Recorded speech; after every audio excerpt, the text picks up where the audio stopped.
Hello and welcome to another exciting edition of your Pittsburgh Steelers show on the SteelerFury.com podcast. I'm your host, Bradshaw Ben, a.k.a. Will Massasak, also known as Accidental Zen on Twitter. And I am bringing to you full Steelers all the time, big energy tonight with the at least two of the best cohorts that money can't buy, although I'm trying every day to buy them off. I just can't get it done. First, from Suburban Zone 22, recently suffered a Rip Van Winkle event where he's overslept and missed the last two Steelers games. His name is Steel Perch. He's with us. How are you, sir? Hey, that's completely inaccurate. I haven't missed a Steelers snap in 20 years. I overslept the podcast. Actually, it wasn't even overslept. I fell asleep waiting for the podcast. But I am overjoyed to be back after missing two. Sucks to get old, Perch. That's all I have to say. You haven't missed a snap in 2 years. If you watched every snap of the end of the last year's games with those guys playing quarterback, that's a red badge of courage right there. 20 years, not two, and that includes preseason. Yeah, also watching the end of the fourth game of preseason. Good going. And with us from somewhere in the South, he's hiding. He's on the lam, I heard. His name is Dom. He goes by FC. He's with us. How are you, sir? I cannot complain. You're like George Washington. You cannot tell a lie. Oh, I can tell lies. I just can't complain. Fair Went enough. from 88 here at like 2 o'clock in the afternoon to 31 now. So Yeah. I love running my heater, my air conditioner, and furnace on the same day. It's like being back in Pittsburgh. Nice. Yeah, that does sound like. I was going to say it sounds a little like Pittsburgh weather. In New York City, the New York City weather version of that is as soon as it gets cold enough outside for them to put your heat on, the steam heat on in your apartment, then you have to open your windows, and it's like this balancing act between letting the freezing air come in and having it be like 200 degrees inside your apartment. So that's where we're at right now. It's the window crack season, as my wife likes to call it. Speaking of cracks. Perch, you haven't been around for a while. Would you like to talk about the Steelers? No, nothing on the menu. How about that guy holding back the Steelers, who isn't an MVP candidate, and according to Chris Sims, isn't a top 10 quarterback in the NFL right now, Ben Roethlisberger, the Steelers quarterback. What do you got to say about him and his performance, especially this weekend against the Cincinnati Bengals? Well, you've also slighted him again because you forgot that he's also not the comeback player of the year because apparently Alex Smith has that wrapped up. And if Cam Newton ever gets 2 consecutive completed passes in a row, he'll surely take second place. Ben may finish 4th or 5th in that vote. Yeah, it's ridiculous. Fuck Chris Sims. Who the hell's he? He's a nobody's son. That's who he is. But, yeah, we've all been with Ben long enough to realize how great he is and how underrated and underappreciated he is. And maybe it's because some of the off-field stuff that he's had, early in his career. But it's just – I almost kind of think that enough people just hate the Steelers. They don't want to see us have a good quarterback, and nobody's ever going to give the guy any credit. But, yeah, he was on the money last week. I mean, he should have been on the money last week. The Bengals were completely decimated in the secondary. They don't have much of a pass rush to begin with. And he's going to be facing something pretty similar in Jacksonville this week. But, boy, I mean, he's throwing a pretty ball. He's sprinting out. It was almost like practice there when they were up a bunch, just trying to get that deep ball to work. I think that's the last missing thing is to be able to stretch the defense. And his accuracy in the deep balls, last year he had some trouble in the game and a half that he had. And maybe going back to the year prior to that at the end of the year. He's just got to kind of get a little bit more accuracy on those deep balls. I think he's still got plenty of arm strength, but he's just missing a little bit on those. Well, first of all, though, he threw a deep ball on Sunday that you can't throw any better. I mean, like if he had run around the field and set it in the guy's hands, it couldn't have been any better. But also, I think it was the other way around the previous year, not 2019, but 2018. In the early part of the year, he was all over the place with the deep ball, and there was all this talk about how his connection with AB wasn't any good. And then at halftime of the Atlanta game, from there to the end of the season, he was unbelievable with the deep ball and everything else really about his game. But FC, I'll let you weigh in. What's your take on what the Steelers quarterback has meant to this team right now? Oh, he should be 3 to 4 for MVP. The only reason that he probably won't get more serious consideration is the quality of the Steelers' defense and because the weapons, but other weapons, Claypool, Juju, Deontay Johnson have stepped up. It's and ultra productive. And I mean, not more than 5 years ago, Chris Sims was on the needle in the spin. So I don't really need a junkie to tell me about football. Yeah, I mean, I think all of those guys, to a certain extent, are after the clicks. They like to put stuff out there that's to get people talking, and that's what their job is. I get all that, but there's a lot of people that decide they hate the media all of a sudden. I've hated the media, Christ, 20, 25 years. Yeah, you're early adopter. Yeah. Hey, there's snakes in the grass fruit that just, I look at them all like fucking paparazzi now, where they just, want to, get their clicks, get their quick picture, get their money, and, fuck them. Yeah, I feel that way as well, except for I can't get the clicks. What were you going to say, Perch? I was just going to point out that I hate everybody, so media would be included. Fair enough. Good way of thinking. Fairly obvious, yes. I don't know. I just feel like there's it's funny. I just seem like there's so many people I've had to fend off this year who want to immediately jump on any flaw in Ben's statistics or game and use it as a way to explain why he isn't as good as he appears to be. And it's been kind of been this way his whole career. I think it's just because he doesn't fit the fantasy football, or even the analytics mold really. And I think people who have a lot of vested interest in that are inclined to break it down so that they can appear that there's some reason that explains him because he's such an outlier in many ways. He wins. And it's to me, if you're a quarterback and you win, you're doing a lot of things right by definition. And I think, people refuse to acknowledge that. They'll even get into this thing now with you that, QB wins is not a stat and all this business. And I'm like, I think it's the best stat, honestly, because guys who figure out how to make the plays to win with what they've got to work with, that's the best quality in a quarterback. Yeah. I just think that a lot of it is Pittsburgh Steeler football, attrition football. The whole philosophy of the organization does not lend itself to fancy quarterback play and huge stats.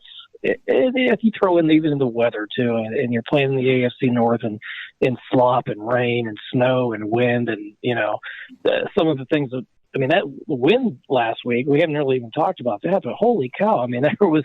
There was times where it was gusting to 50 miles an hour and he threw for 333 yards.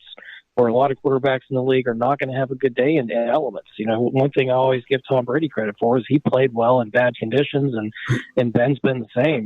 But it just. The philosophy of the Steelers and their coaches, it's just always been run the ball, play good defense, keep it close, and win at the end. And that's where Ben is great. He just went to 5th all time in fourth quarter comebacks and game-winning drives, the week prior. And, when people talk about clutch quarterbacks, they never mention Ben, And can you think of the last time where he's had the opportunity at the end of the game to put together a game-winning drive and failed?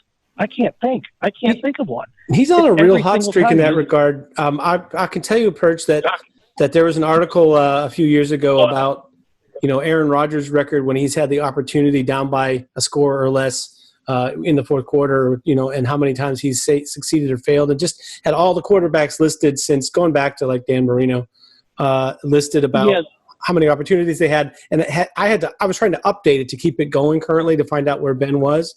And he's had one failure in 3 years or something like that. Well, above that, though, at any point in the game, if Aaron Rodgers trails by even 1 point, his career record is under 500. It's 4-something. Even if it's in the first quarter and he goes down 3-0, he has a losing record. I think he's only ever beaten 1 or 0 teams on the road with a winning record. Something like that. He had, if he's trailed at any point in the game.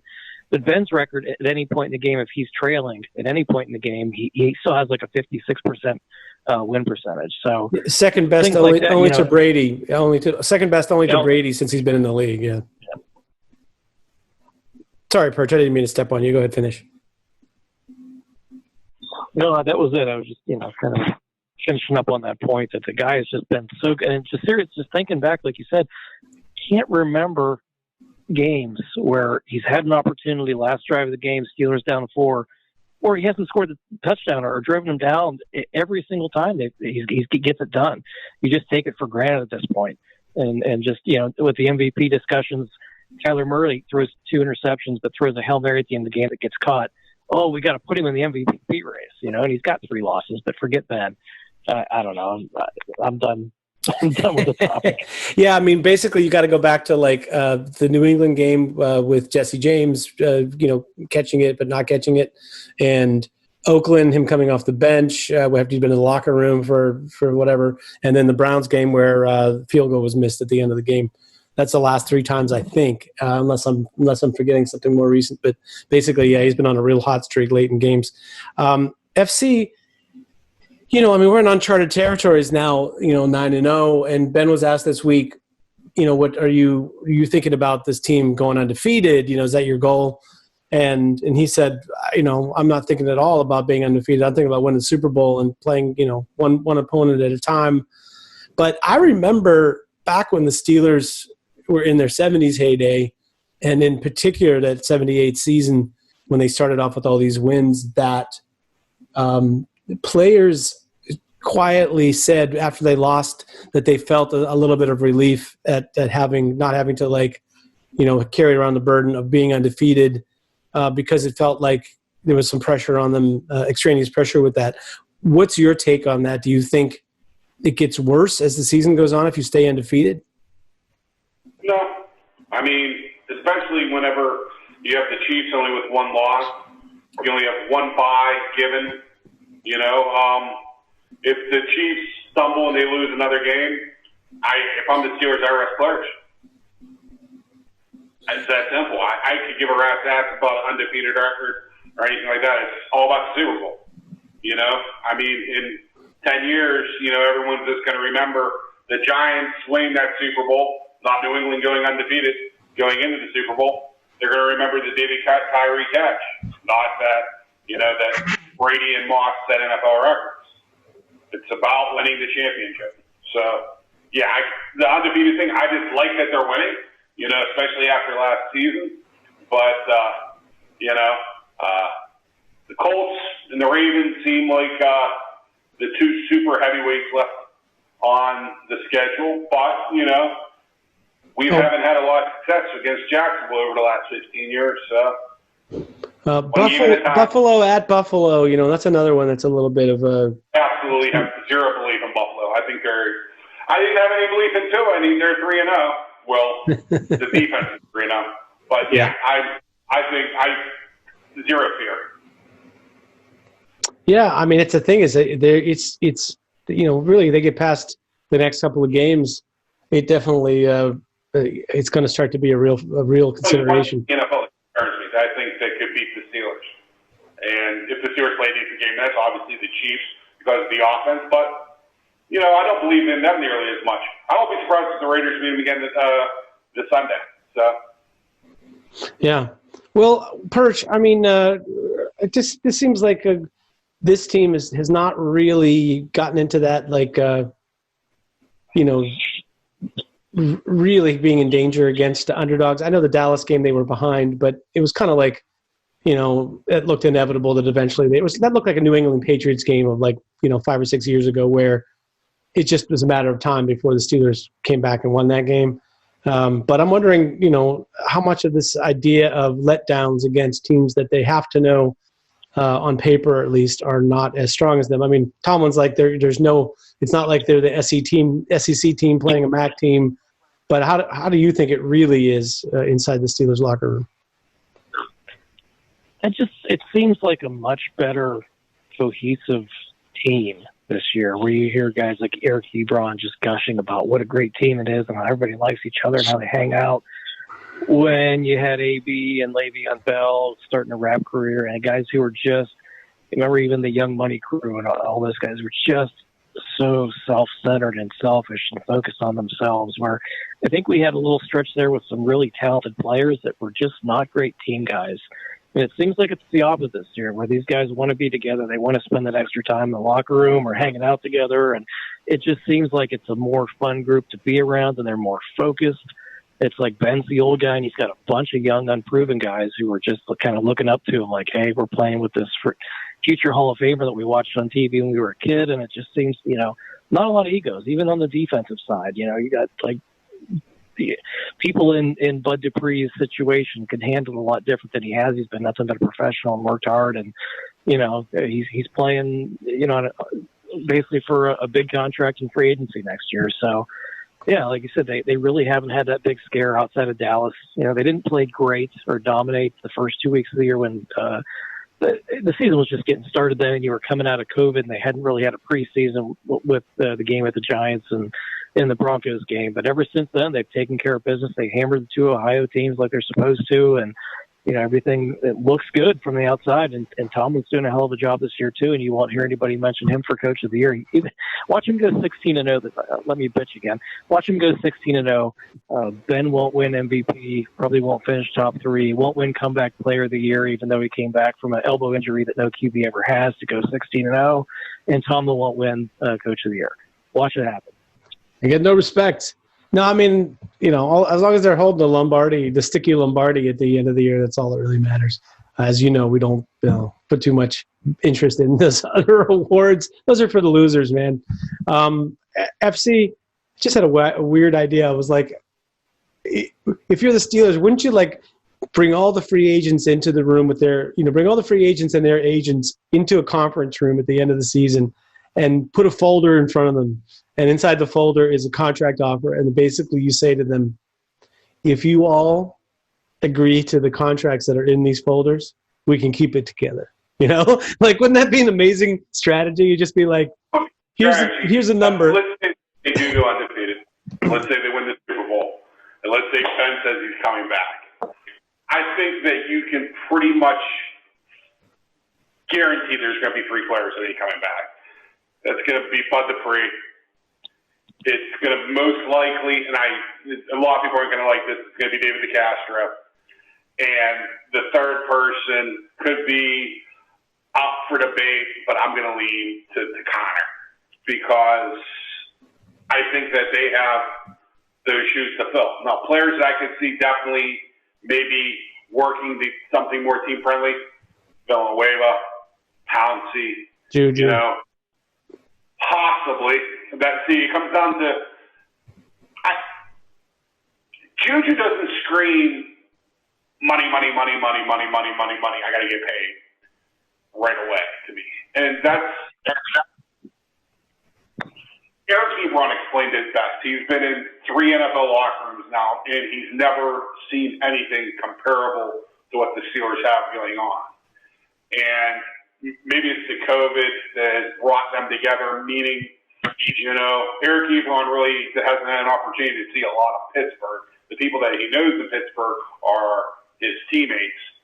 So, meals, the more time you spend around someone, it can bring you closer. It can also drive you freaking nuts. And it just seems the personalities of this team have brought them together, which is a rare thing. Your little Holder idea, A.J. Watt flat out told Houston, I'm not re-signing with you, I'm done. What happens if he decides, you know what, Ben's coming back for a year, I'm going to play for vet minimum? Just for a chance to chase the title. That's what undefeated, that's what a great locker room gets you. That's what the opportunity to play with your 2 brothers gets you. Yeah, well, that's what I was getting at. I was like, I just feel like, they have that actually in a weird way gives them some leverage. I know it wasn't true after 95 is a year in particular where they had their big year. They went to the Super Bowl. They barely, they did not win the game even though it was close. And then they lost everybody. They let them all go. Can I rain on this parade? Yeah, go ahead. I don't know what the hell kind of contour math you guys are using out there. But there is no way in the hell they're keeping anybody at the end of this year. They may be a couple of the guys. They're screwed. I mean, the cap's going down, and they're going to be over. Juju's because I have they were going to artificially at least stay at where it's at now. Well, to date, that has not been announced, and they haven't found a way to do that. If they just go by the old standard, by revenues and everything they're saying is going down, but your starting left tackle, your starting left guard, your starting receiver are all free agents. Tyson Alulu, as great as he, and think how bad the run defense has been without him. And I know he's mid-30s and probably doesn't want to go somewhere else. He's a free agent. Bud Dupree's going to get offered a stupid contract, just a massive contract. And your third and fourth corner, both of your nickel corners are free agents. Mike Hilton and Cam Sutton's been playing out of his mind, like three forced fumbles in 3 weeks, one or two picks that he's had this year. Played outstanding. Looks like he should be starting for some team. Somebody's going to see that in tape and throw money at him. They got a lot. I mean, and James Conner, your starting running back. So they're going to have to maybe scrounge together to keep three of those guys. I think Bud Dupree's a goner. I think as good as Highsmith has looked, they're just going to have to let him go because it's a numbers game. And if they win the Super Bowl, you know what? Everybody thinks your free agents are even better than they are because they helped you win a Super Bowl. So those guys are going to get priced even higher.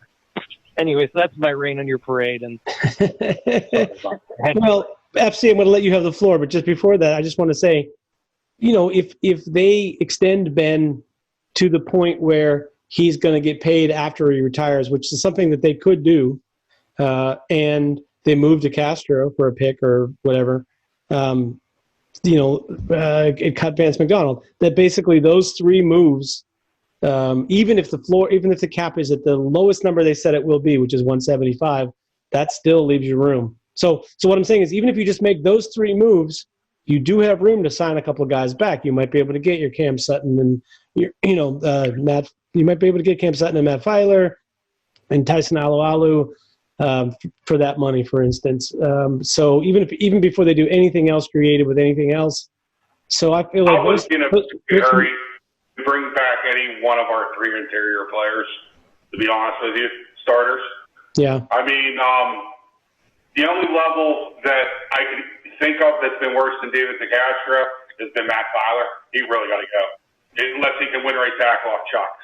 Because the problem with the Steelers' run game, outside of Randy Fitchner and Matt Caneda's predictability and basically running three plays, is how horrible Matt Filer, Marquise Pouncey, and David DeCastro are in the run game at this point.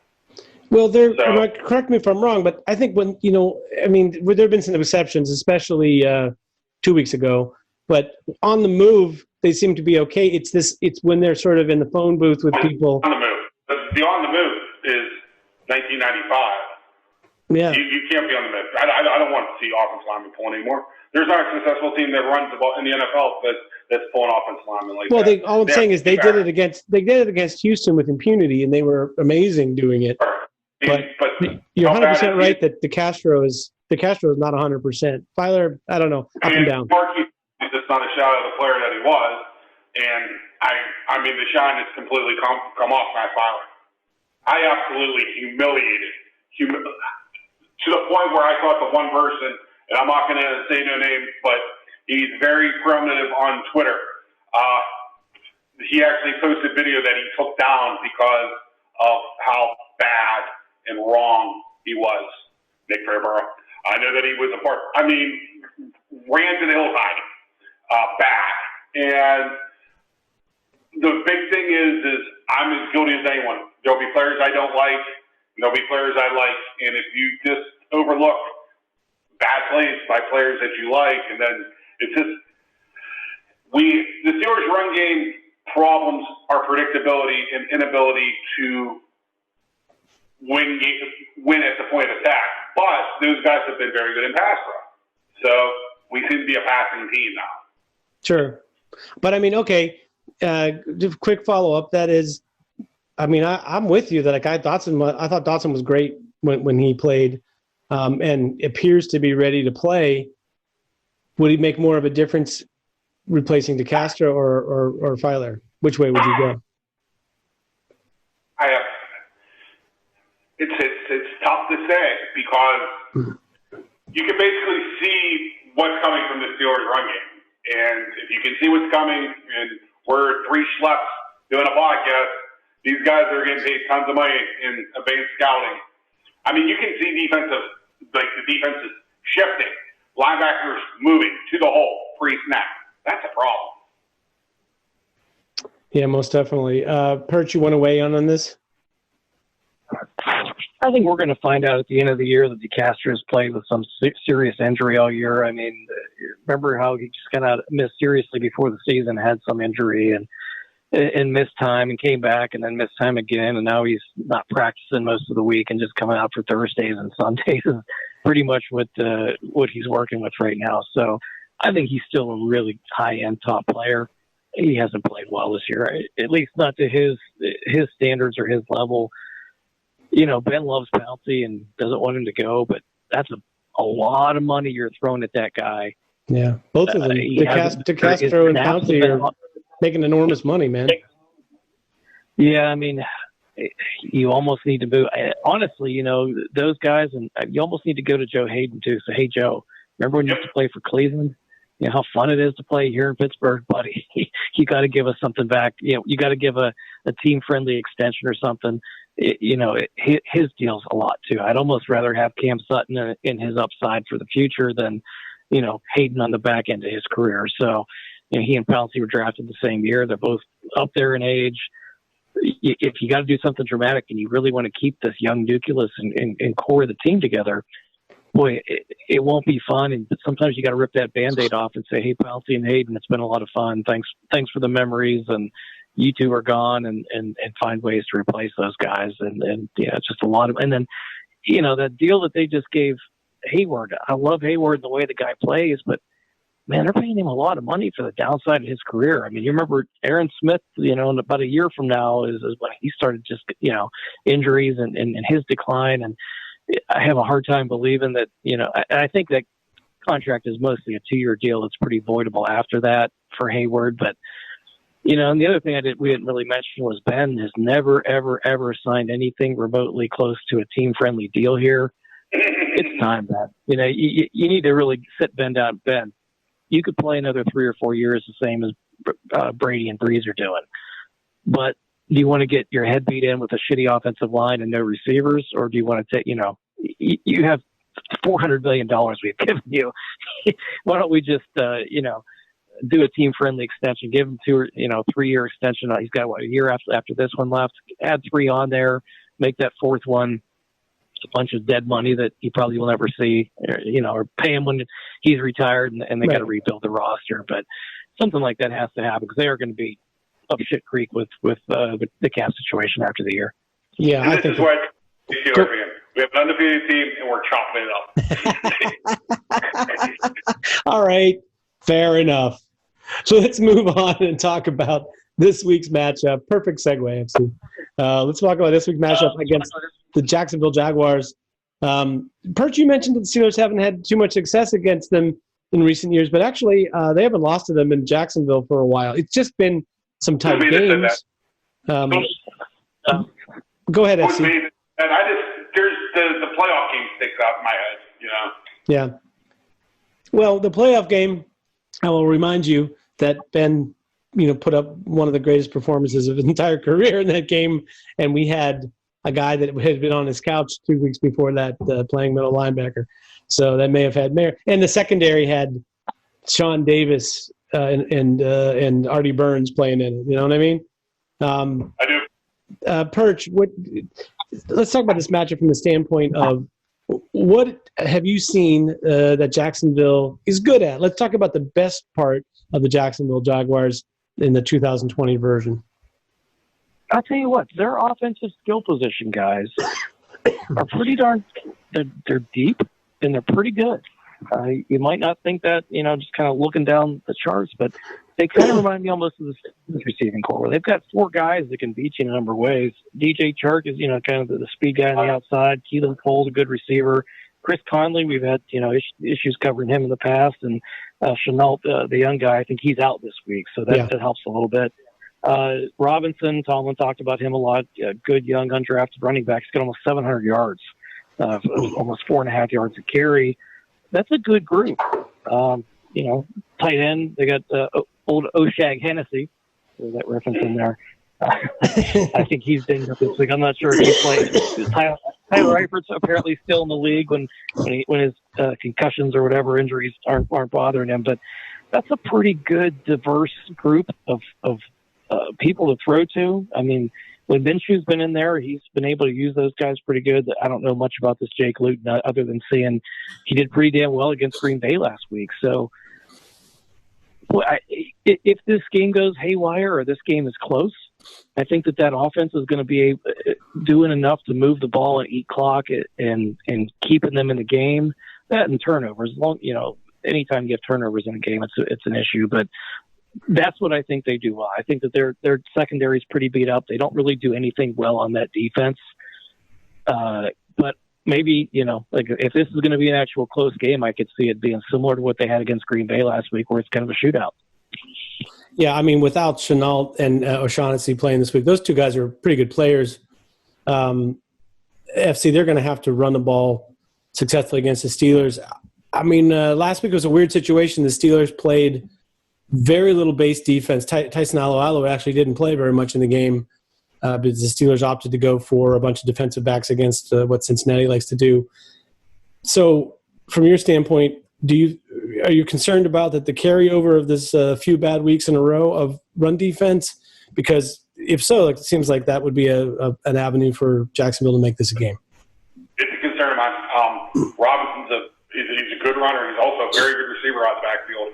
And Jacksonville has a pretty massive offensive line, and they would really like to be able to run the ball successfully. I'm familiar with their quarterback from Oregon State, Woofton. Cannon arm, not really advanced at reading coverages, not super accurate, and he's a stiff in the pocket. He ain't going to move around. He doesn't climb the pocket, but if you give him time to set up, read, he can throw the ball all over the field. Their massive offensive line concerns me. We're not going to be able to play cutesy, nickel and dime and defensive backs against their running game. If they show you process, you're going to have to answer with pace, or they're going to jam the ball down your throat. They have a massive offensive line. Yeah, Luton. I actually saw a lot of good stuff of him on tape in the draft process, but then I got to some game and I can't remember if it was playing Oregon or Washington or somebody where he basically just melted. Like he went to absolute puddle in the red zone and threw a horrible red zone pick, and then it was like it snowballed into like a bunch of interceptions. Like it was one of those kind of guys. But I hate to say the guy he reminds me of a little, being a sort of taller guy and everything, is Mike Glennon, who coincidentally is the backup quarterback in Jacksonville. So if we want to have any bad memories as Steelers fans, that's a guy he reminds of a little bit. But Perch, it doesn't, Robinson, I was very high on him coming out. He's probably, there were, I think, 4 running backs in this draft that I thought were going to get drafted that I thought were really might have been good fits for the Steelers. Like Antonio Gibson, kind of a weird, hybrid guy. I like Jonathan Swift a little bit. I liked Darrington Evans, and I love James Robinson. I feel like he's a guy that has a very low center of gravity, so he can make kind of subtle adjustments in change of direction that are really effective, and he's hard to bring down because he falls forward. He's like one of those cats. Will the Steelers defense, be able to clog things enough against that big offensive line? I see this as being a real classic, offensive line, defensive line battle. Yeah, you would hope so. But even Cincinnati was gashing the Steelers a little bit last week at times. It seemed like they went away from the run. It really depends on what the Steelers defensive coordinator decides he's going to take away. Are we going to focus on shutting down that run and leaving our corners on Ireland a little bit more and making them, win some one-on-one matchups? Or are we just going to kind of shut the pass down and force those guys to run? So maybe that goes back and forth throughout the game, but it's going to come down to what we always say, man, on offense, start fast. Come out throwing, try to throw points up on the board, get a lead. If you could make them one-dimensional because your offense, which is supposedly a really good offense with a Hall of Fame MVP candidate level quarterback, should be able to score at will on that shitty Jags defense. And that to me is a big mismatch. The other side, I think that there's, I could see the Jags sustaining some drives on the Steelers because they do have 4 or 5 talented, offensive weapons. So to me, I think you just got to come out, put the pedal to the metal on offense, trying to throw up a bunch of points, get those guys down, get them one-dimensional. And I don't think, that's a good run blocking offensive line. It's not a good pass blocking offensive line. TJ Watt, the guy, the right tackle for them, has given up 40 pressures this year. 40 pressures and like 6 or 7 sacks. Watt should have a field day, right? So get a lead, make them throw, kill the quarterback, get turnovers, win a game. Indeed. That sounds like a good plan. FC, has there been a little bit of a revival of the Bear front in terms of run defenses in the NFL this year? It seems like the Steelers were using it some, and then the Steelers' opponents have been using it recently. It just feels like that's a thing that we talk about a lot, but now seems to be really in vogue. Am I right about that? I mean, it's been around. It's just you're seeing more of it. I think that you're seeing more bear front because teams have had less time to prepare. And, I mean, when you fill every gap and you got a single high safety, I mean, originally the Bear defense, Doug Flank, from Norwin, that's 46 defense. The Bear is actually named for the player. Doug Flank played at Norwin High School. Buddy Ryan named him. He played for the Chicago Bears for years. To run it successfully, you need special players. You need a special weak side outside linebacker that can cover a slot wide receiver. There's not too many Wilbur Marshalls running around the NFL. The reason I really think that you see a lot of teams running it is because it is very difficult to prepare for. But after you prepare for it, you eat it up. And the Bear defense came around to kill the West Coast offense, kill the 3-step and 5-step drops because you just don't have time to get the ball out. And teams adjusted, and the run and shoot ate up the 46 defense. And teams around the NFL, you very rarely see single high safety. You see more of it now, but you also see more, vertical passing. I think the reason that you see the 46 is there's so much passing, and you can't get away with anything. So you might as well attempt to attack the quarterback, and the quickest way to do that is blow up blocking schemes. When you fill every gap and you're coming downhill, that's how you kill passing or kill blocking schemes. Sure. I don't know. Flip around the other side of the ball. The Steelers' offense. We assume that Jacksonville's defense is not really going to offer that much resistance, but they offered a little resistance to Green Bay last week. I thought. I don't know. It's like there's every team in the league can play if you keep them in the game and keep them interested and don't expose their weaknesses, particularly for whatever reason. But it just feels like the Steelers are going to come out. My guess would be, maybe you see if you agree, the Steelers are going to come out in this game and try to fix their running game. That to me has got to be like a big objective for them in this game. Yeah, that's probably my biggest fear too. That they're going to say, "Hey, we got to fix the run game. Let's go down to Jacksonville and try to run." They just placed their cornerback on IR, and the rest of their secondary sucks, and they have no pass rush. Let's try and run the ball the whole game. I could see that happening. Not what I would do, not what we probably want to see happen, but I could see it. I could see it being part of the game plan. I mean, I don't know. You could either set up the pass with the run, or you could set up the run with the pass. To me, I'd rather jump out, get a lead, and then work the run game off of that. Well, I know what FC is going to say. He's going to say, "Tell me how many guys they have in the box, and I will and what defense they're playing, and I will tell you whether they're going to try to work on their run game or not." Am I right? Sort of. My preference would be similar to Perch's, where I would like to be up 35-0 at halftime. Yeah. Throwing Mason Rudolph and J.C. Hauserman and Ray McLeod out at wide receiver. Give some of the starters, offense and defensively, a break, considering we got a war coming up in 4 or 5 days after this one. So, that would be ideal. It never seems to work out that way. I have a feeling this is going to be keep it close Tomlin and, have the FC grabbing at his chest at times when he doesn't think that it really should be that way. But this ends up that way. It's good that the Steelers are sponsored by UPMC because because I think they send a lot of people there for sure. You mentioned the cornerback situation, and I mentioned what defense are they going to run? What is Jacksonville going to try to do against the Steelers? First, it seems like defenses have tried kind of a lot of different things the last few weeks, and very little of it has actually worked.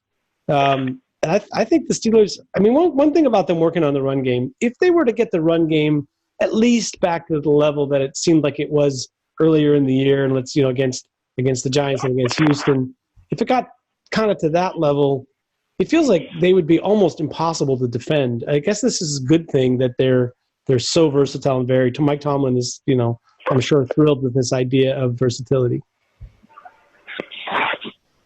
Honestly, yeah, it'd be nice if he got it going, but they're so diverse and so talented with their receiving core. You've got James Washington's your fourth guy on the bench, and he's good enough to start for some teams in the league, and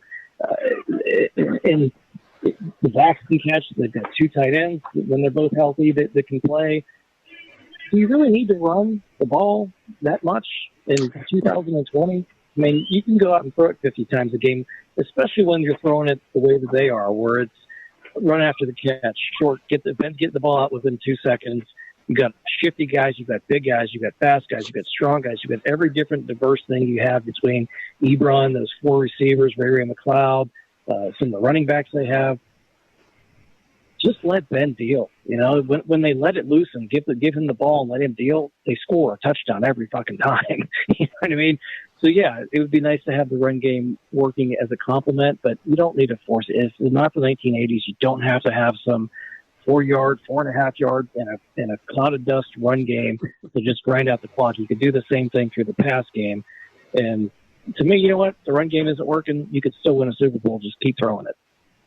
I couldn't agree more. FC, they ground the clock pretty well against Tennessee in that first half, with drives that sucked all of the air out of the Titans offense. But is there a risk that Ben's arm falls off? The guy barely even. He didn't even have what I would call a particularly accurate first half last week, and he basically threw for a half of 500. He had 250 yards at halftime. So it's definitely effective. Is the downside that teams are just going to see too much of this and eventually it's going to run stale? I don't think it can run stale, to be honest with you, for the reason that, Perch pointed out is we got three very high-end wide receivers, two others that are very good, Ray McLeod, Eric Ebron. We like to make fun of Vance McDonald, but he showed that he can make some plays in this league. And, I don't – if they haven't stopped Brady, they haven't stopped Breeze. If Aaron Rodgers has the lead, he doesn't get stopped. It's basketball on grass. It's the best way of putting it. And I don't see how you can schematically stop the Steelers passing legally. Yeah, and Perch, in addition to all of that and the 2020 kind of thing, the asset that the Steelers have, aside from all the great skill players, is a quarterback that has become so good at manipulating the defense before the snap, after the snap, with his eyes, with his pump fakes, and with just understanding where the ball has to go and getting it out quickly. This is like, who would ever have imagined in 2004 that you were going to see all of that out of Ben? But it does feel like this is an asset that they have that is very difficult to predict and stop and prepare for. But I can't shake the feeling that, at some time they're going to pick up some third and shorts, and at some point they're going to need to pound the ball a little bit late in games to, keep the other team from catching up. Is it possible that they could go through the whole season kind of like 2008? They kind of went through the whole season without having a good short yardage run game.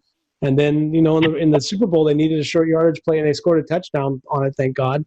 But could it be that they just make it through the whole season without really having that thing in their arsenal? No, I think what you just said I completely agree with. They need to have the situational run game there.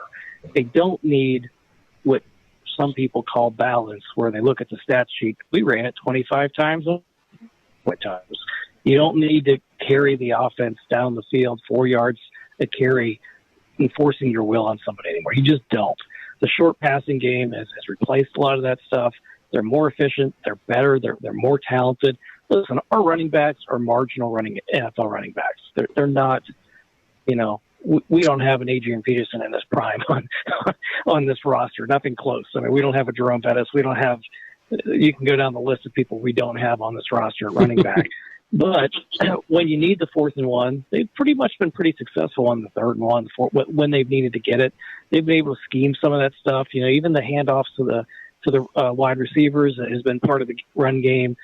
So like you said, it would be nice if they were able to consistently win some of those situational short yardage things. But you don't need the run game to be the dominant part of your offense. You just don't. Yeah. FC, based on the earlier thing we had in conversation where we were talking about the offensive line and the interior and the predictability, what are the chances of the Steelers actually rectifying this to at least get it to a point where they have effective situational running? I don't think the Steelers are going to have successful situational running because I don't believe defensive coordinators really are going to permit it until the Steelers start blowing teams out. And, I mean, I'm going to leave one high safety until you take me out of that look. And, outside of Tennessee and we shut it down, we really haven't, tore Cincinnati to a point last week where we just lit it up and forced teams out of, certain defenses.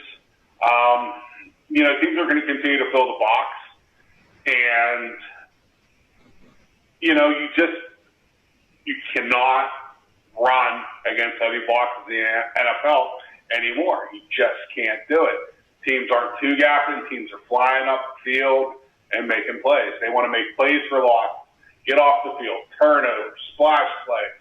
It's just not the Steelers. It's every team in the NFL because you've got to put offenses behind the sticks, force them into 3rd and longs, and then play to the chains and not be handsy and grabby.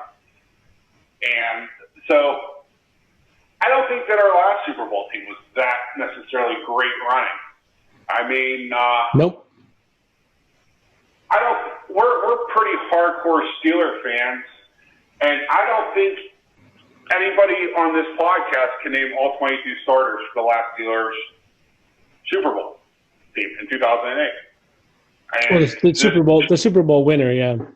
Right. How about this? I'll make it real simple. Who started at center and who started at right guard for the Steelers in the Super Bowl? Arnell Stapleton. Yeah. Arnell Stapleton is correct, and that is fantastic. That is a great answer. And Hardings. What's that? Not Hardings. Hartwig. Hartwig. And Hartwig would also be correct. A lot of people believe that Alan Faneca, and some people think Sean Mahan was the starting center. But no, those are the two guys. And those are the ones that everybody forgets. Yeah, that was – I mean, we used to say that was the worst offensive line that ever won a Super Bowl. And it had to be. I mean, it was right up there anyway. So, yeah, I guess you can have problems and still win the Super Bowl. But that was right. Daniel Holmes, Heath Miller, a plethora of, just Jimmies and Joes playing, 3rd and 4th and 5th wide receivers, sure. For the team. But Ben, passing game, and a really kick-ass defense, and we won a Super Bowl. That's how we roll. That's how we do it. I mean, I'd love to have a Lee Parker, Jerome Bettis combination in the backfield for us right now. Yeah. Absolutely. Would it make things easier? Yeah. James Conner is what he is. Yeah. Jalen Samuels is what he is. Anthony McFarland is too young and dumb to realize what he should do. Do I think long-term, if Anthony McFarland shows that he can hold on to the football and handle some blitz pickup, do I think he would be the best option in the running back for us? Kind of, sort of do. Just because of his explosive ability, his one-cut ability, And I think he can turn something that's blocked in the 3 yards into 35 yards pretty damn quick. I don't think that's the ability that Connor has. That's not an ability that Samuels has. It's definitely not an ability that Benny Snell has. Benny Snell football. Yeah, I do feel like they are going to have to try, if it doesn't work, to simply, coach them up, to get the run game fixed, that they have to try some other people carrying the football. And McFarland makes sense particularly as a change up. But yeah, you got to get that guy some carries where he has success. You have to get him the success experience so that he can get some confidence, because he doesn't have it right now. You got to put something different on film. You got to expand the running game. We got to be more than 30, 36 counter, 35 counter, inside zone, outside zone, inside draw, delay draw. That's the Steelers' run game, right? And it's not enough diversity. You got to trick defenders at times. You got to make them think that their eyes are lying to them. You got to slow them down. Sure. I mean, if teams can come with fucking bump block against your running game, it's not going to be successful, especially with a back that can't make teams pay. You can block the play up for 5 yards, and James Conner's going to get you 7. You can block the play up with McFarland or Willie Parker type back for 5 yards, and he can take it for 77. Yep. We don't have to make one guy miss and take it to the house. Or Jerome Bettis that run over one fucking guy, bounce your fucking fat ass off another guy, drop your head and go forward, and hey, I got 9. Yeah. Or he really broke one for 20, Right. Perch, am I a little nuts to think there are a lot of parallels to 2008 with this team? I mean, sort of, had that feeling even from a few weeks ago. But I don't know, what I remember about 2008 was this defense that was, like legendary. And that Ben had come off this big year where he was throwing the ball a lot and threw a lot of touchdowns and had basically his best year of his career maybe in 2007 with the new offensive coordinator. And then he came into 2008 and he got hurt and he didn't really play very well in the early part of the season in particular. And all season long they were like, had trouble running the ball effectively, and Ben was, having problems making playing mistake football and so on and so forth. And they had this sort of turnstile with injuries on the offensive line. Stop me if it sounds familiar. Is it just because they're both good teams and they both have good defenses, or is there something to that comparison? First of all, to correct FC, I can still name every single starter on the 2008 team. So don't That's the Hartwig and Darnell State generally get people. Oh, yeah. Yeah, those are the two that would just automatically say on Panica. You know what I mean? Yeah, he's gone. That was Kimuatu, and then 2010, Kimuatu pretty much killed the Super Bowl with getting Ben hit in the end zone early in the game and forcing an interception.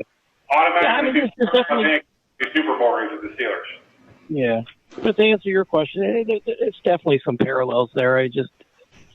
That team, that 2008 team, they went through a very, very, I think it was the most difficult schedule in the league. It was grinding week after week, fourth quarter games, closing it out, close games, hard fought, defense carrying a lot of the way. I think this team's a little bit more wide open on the offense. I think this team has, how would I say on the offense, just a little bit more firepower than that one. Maybe they just played a lot of good defenses that year. Ward was kind of on the back end there with Santonio Holmes, and the run game wasn't great that year. The offensive line wasn't. I think this offense is a little bit better. I think that defense was a little bit better. I think that the back end of this defense is maybe a little bit better. There's definitely some parallels between the two defenses for sure. Yeah. FC, just quickly, one of the reasons that Jacksonville made this a close game last week was Keelan Cole got a big kick return for touchdown, right? Kick return, punt return, kick return. Punt return, sorry. Yeah. That's one of those things, you check off, as I did against Dallas, the checklist for the upset is, among other things, you got to get a big special teams player too.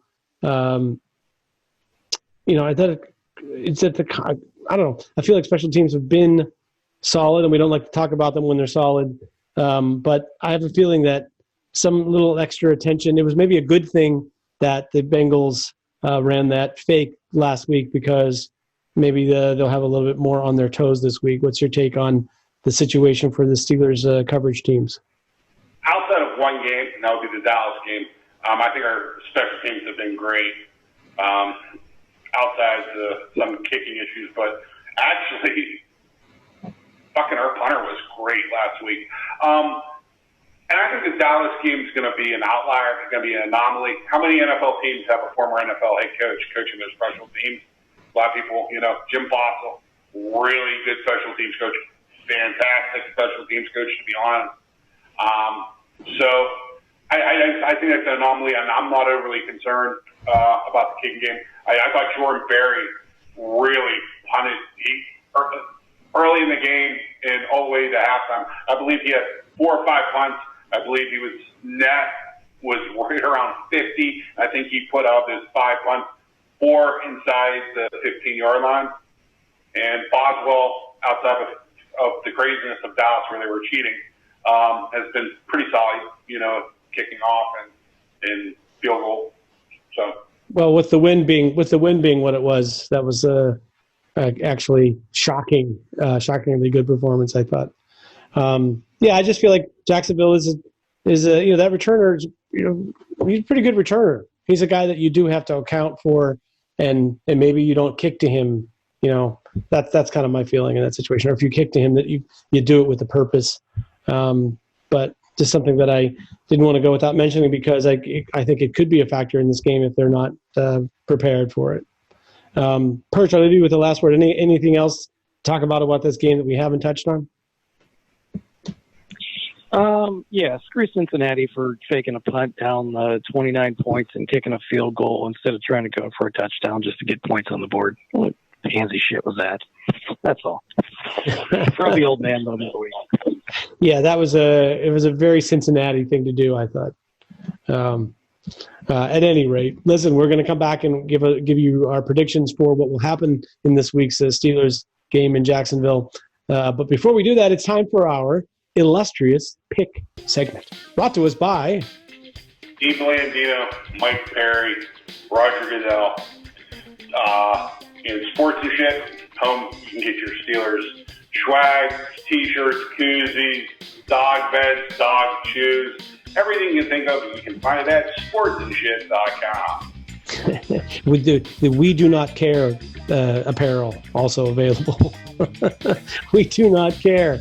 That's us. I got to put Al Riveron on that list. Wasn't it this week that Al Riveron he went on Twitter to talk about, or maybe that was last week. I think I might have mentioned it on the show. The interception that the guy didn't even have the ball. But I think we just add Al Riveron permanently to the list. But FC, the one guy we didn't talk about, did you catch the game where Aqib Talib was doing commentary? I did. Oh my God. I was like, wow, you're worse than Johnson Belmont. I didn't think it was boss. I don't know. I had a different take on it. I felt like it was like hanging out with a guy in a bar, which we always talk about. It's like, I would rather have that than have some, idiot try to be all like professional and perfect, and like attempt to have polish and be terrible at it. I'd rather have the guy that sort of talks like a normal person. But it was his take on. The thing about Sunday football was Jim Nance was at the Masters. Yeah, that's what messed with the whole rotation of things. Yeah, I'm sure they had to have all those Fox crews. Anyway, let's talk football for a second. Perch, I'm going to include this because I feel like it's a hard game to pick, and that is your Philadelphia Eagles, who are 3-point underdog at the Cleveland Browns. I'm not really sure how the Cleveland Browns got to be where they're tied for second in the division with the Baltimore Ravens. I don't think that's something that people really thought was going to happen at the beginning of the year. And I'm not really sure that they're that good. But here they are in the game against Philadelphia, who's maybe the biggest underachievers this year in the NFL. How do you see this game working out? Yeah, I'm kind of with you. I think the Eagles should win, but I mean the Browns do a couple things really well. They have Myles Garrett, who's hell on wheels, and they run the ball really well. Those two things enable you to get a lot of wins, or Myles Garrett's going to get a strip sack or force a bad throw into an interception. Just he's really dominant and commands a lot of attention. And, the Browns have probably the best 1-2 punch at running back of anybody in the league, and their lines block pretty well. They've kind of learned their formula. Their formula is don't let Baker Mayfield blow the game, run the ball a lot, keep it close, but they didn't really score. When they 10 points last week, I can see it going either way. I don't have a lot of faith in the Eagles, but I don't know. Out of rooting interest, I'd probably take the Eagles to win that game, 21-20. FC, how do you see it? I think the Browns are going to win by a field goal. So, push. Yeah, I mean, I think I might be inclined to take the Eagles and the points. I'm not convinced that the Eagles are going to win this game, but yeah, I feel like it's like you said, FC. It's kind of a push. Just don't really have any faith in Cincinnati. I mean, in Cleveland, I have a feeling that the Eagles on defense are good enough to at least slow down, if not stop Cleveland's run, and say, you're going to have to throw the ball to beat us.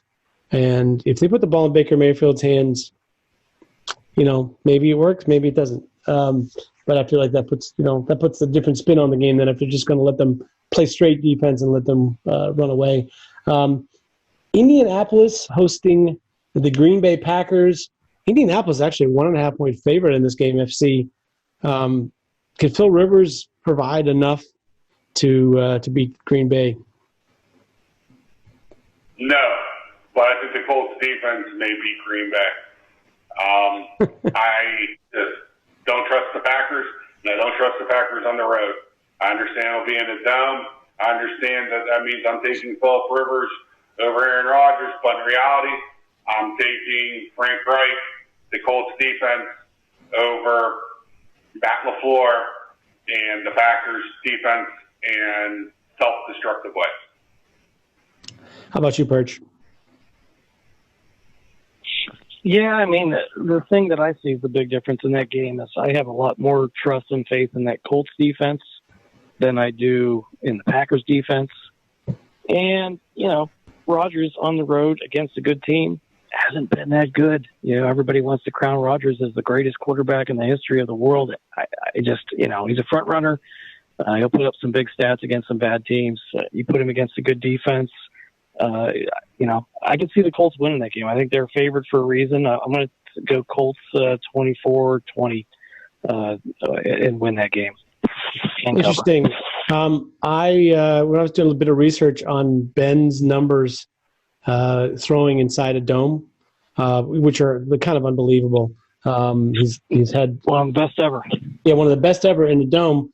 I remember during that research that the second best ever is Aaron Rodgers playing in the dome this week. I will take the Packers. I'm normally you'll very rarely hear me pick the Packers in a road game on this show, but I'll take the Packers this week. Let's try. Real quick, there's a website for that has every quarterback stats ever in a dome. It's called like Dome Sweet Dome or something. I'll send it to you if you haven't seen it. If you can help your research. Excellent. There you go. Just try to squeeze in a couple more quickly because there's two other games I really want to talk about. One is Baltimore hosting the Tennessee Titans. Tennessee's been on a bit of a swoon since they met the Steelers. Baltimore also having some troubles. Yet, Baltimore is a 5.5-point favorite in this game. I think that's a wild number. I'll start by saying I think that the Titans keep this at least within that 5.5. I might even pick the Titans to actually win this game. I think it's a bit of a trap for Baltimore. I'm wondering what you think, Perch. Yeah, I mean, the Titans put it on them on the Ravens last year. I know the Ravens have revamped their defense, and their run defense is a lot better. Both of those, that's two desperate teams. The Ravens just, even the games they've been winning have been closer than what you think they should be. So 5.5 does seem like a big spread. Yeah, I would take. You're giving me 5.5 points. I would take that. I think the Ravens end up winning that game by a field goal. I'd say 24-20 22, somewhere around there. But it's going to be real close. I can see it going either way. FC? The Ravens win. I don't. You know what? I think the Ravens win. I think they cover. Wow. Okay. Going the other way. The 24th ranked passing offense, the Ravens. That's not cutting it. So hopefully they don't get it figured out for another week or two. But 24th ranked. Last one at Tampa Bay. Your Tampa Bay Bucks are a 4-point favorite over the LA Rams.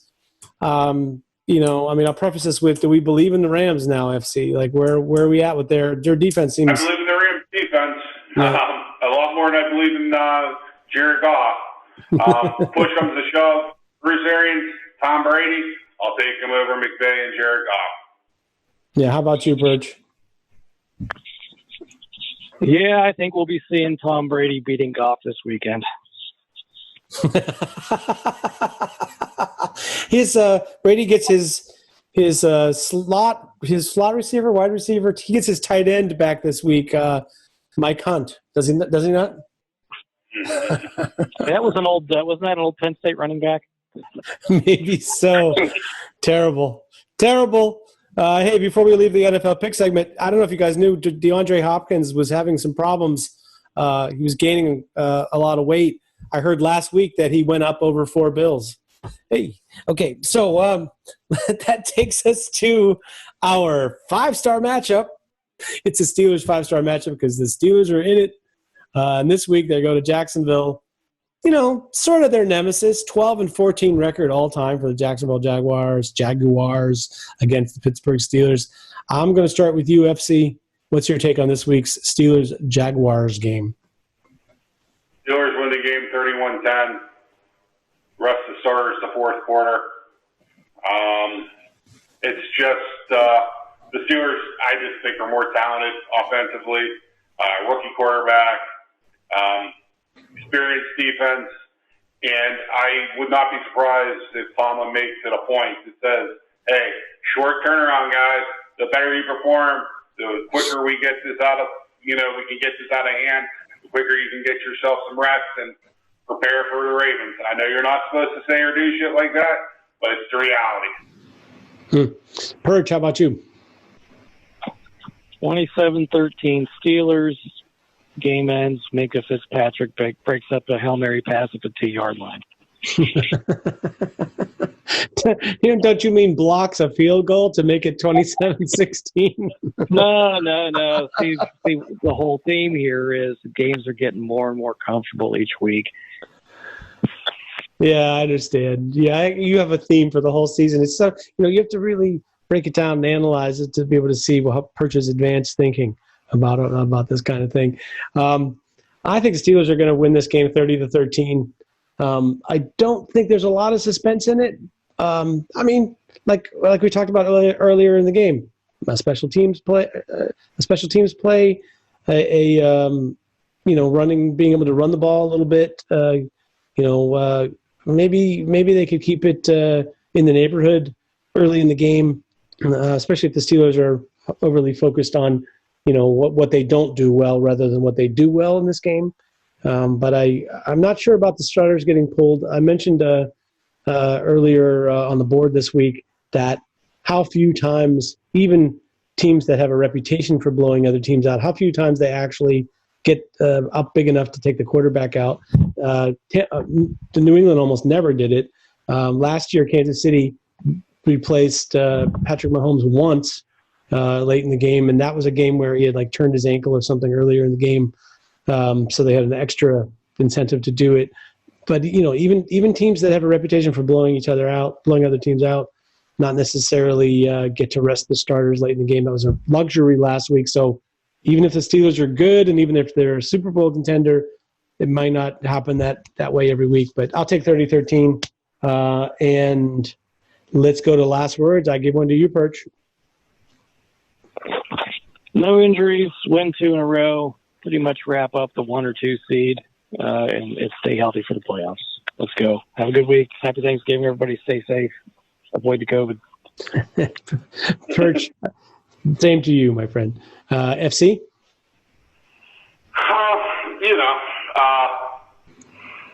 Just play to.